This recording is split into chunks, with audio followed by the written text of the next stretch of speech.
alvos atingidos e o Bitcoin já capturando toda a liquidez que ele consegue aqui no sentido vendedor.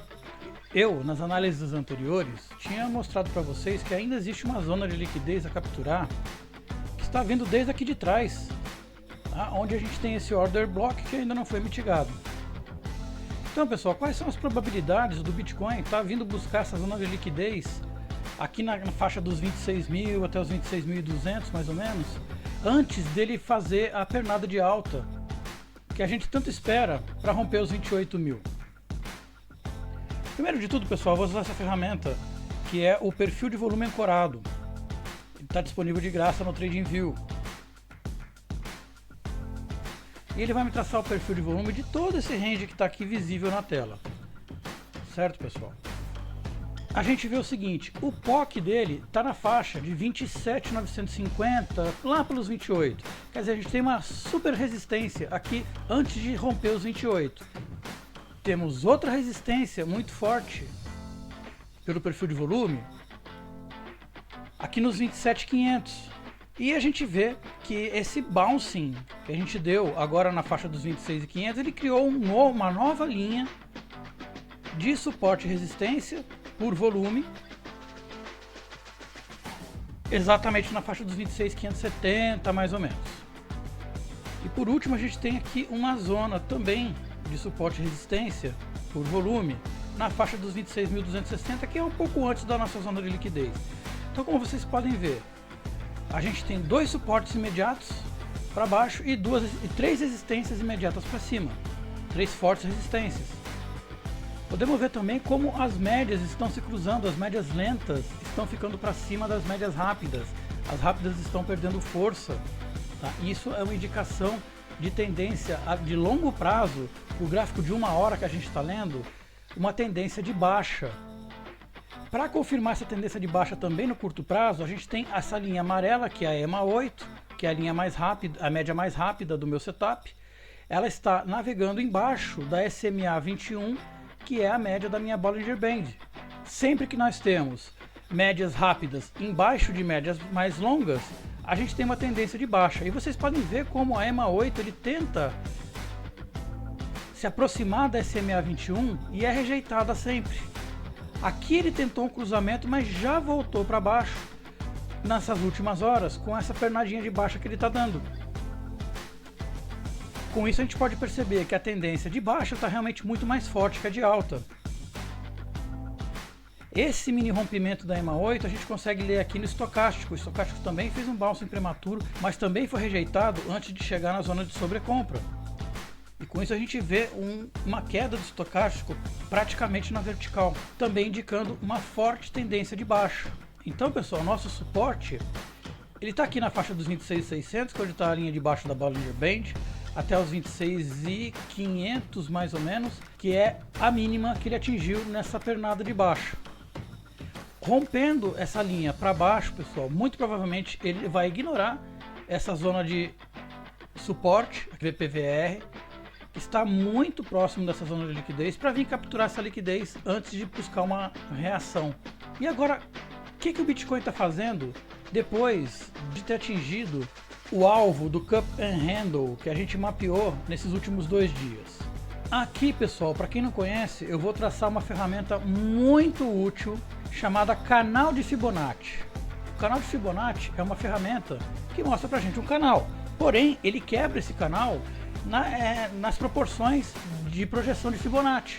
Então, como é que eu traço? A primeira linha é a linha de tendência do canal, tá? Então, traçando os 2 pontos dessa tendência, mais ou menos por aqui, e a terceira linha a gente traça na perpendicular do primeiro ponto, que seria a altura do canal.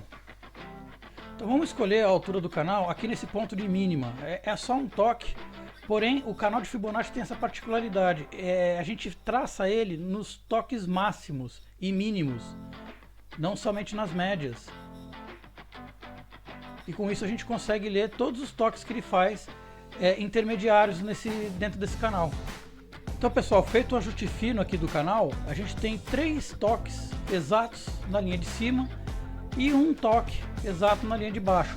Porém, reparem bem, Essas linhas intermediárias eu não tracei, mas olha como ele foi assertivo nesses toques. Aqui, aqui, aqui. Então com isso vocês podem acompanhar os bouncings internos do canal, não só aquela linha média da ferramenta de canal mais comum, mas aqui você pode ter uma gama muito mais ampla e muito mais assertiva com a leitura de Fibonacci desses bouncings intermediários, para a gente poder fazer uma leitura dessas ondas que o Price Action faz dentro de um canal. Então pessoal, a gente sabe que um canal de baixa ele rompe para cima, certo? Mas este canal de baixa em específico, ele tem aqui um toque que não é exato, acabou sendo um fake outzinho, que a gente pode até considerar como toque no canal. Mas como eu disse para vocês, o canal tem 3 toques em cima e só tem 1 ou 2 toques embaixo. Um canal, para ser realmente bem efetivo, ele normalmente faz 3 toques embaixo, 3 toques em cima antes de romper. Então se o Bitcoin realmente está fazendo esse canal, e é o que tudo indica, realmente está por conta desses toques intermediários aqui dentro, a gente pode realmente imaginar que o Bitcoin vai fazer um último toque aqui no fundo do canal, ou seja, ele muito provavelmente vai romper esse suporte do perfil de volume, e no caso do rompimento desse suporte do perfil de volume, a gente muito provavelmente pode fazer um fake out nesse canal, buscando zona de liquidez antes de romper o canal para cima. Mas pessoal, é Bitcoin, então nada impede que realmente o Bitcoin venha testar esse suporte e volte para cima antes de fazer o toque no canal. Tecnicamente, historicamente, ele deveria estar vindo buscar aqui embaixo antes de subir. Mas de novo pessoal, é Bitcoin. Tá? Então podemos nos preparar para esse cenário, como também podemos nos preparar para o cenário que eventualmente ele vai romper a partir daqui, testando esse último suporte. Porque caso ele teste esse último suporte, ele faz um fundo duplo. Fazendo o fundo duplo, ele poderia tentar chegar no topo do canal. Como eu comentei para vocês, pessoal, o estocástico ele foi rejeitado na zona de sobrecompra. Tá fazendo uma pernada praticamente vertical. Vamos ver se ele vai ser rejeitado aqui ou se ele vai invadir a zona de sobrevenda. O RSI rompeu sua média para baixo, ou seja, ele perdeu esse suporte. Ainda estamos na metade de baixo do range. E fazendo uma análise mais aprofundada do volume, pessoal, deixa eu mostrar para vocês essa novidade que vai estar no ar em breve, aqui no endereço que vocês veem aqui em cima. Esse indicador é o Market Monitor 2023, desenvolvido pela nossa equipe, e com ele você tem vários indicadores em um.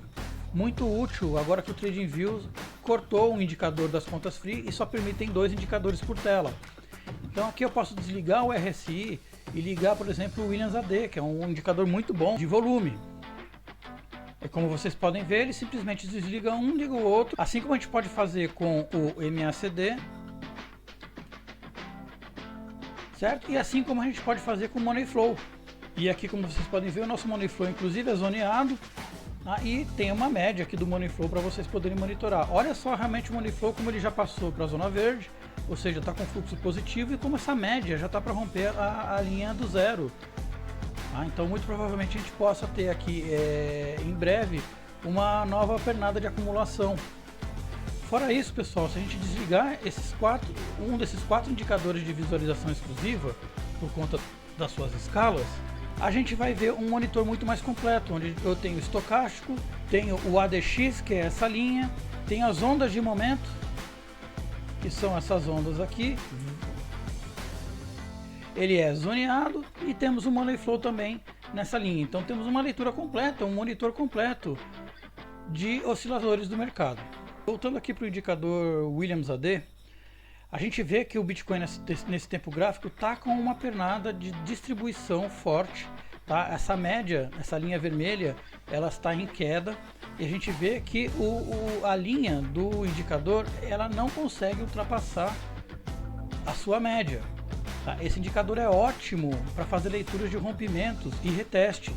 Tá? Então a gente está vendo que não está havendo nenhum rompimento, então é predominante a presença de volume vendedor.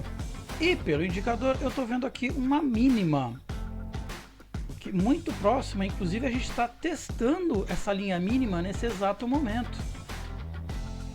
Ok, pessoal? Então, por acaso, se o indicador, romper essa mínima anterior, a gente vai ter um novo rompimento para baixo e que muito provavelmente vai indicar mais entrada de volume vendedor.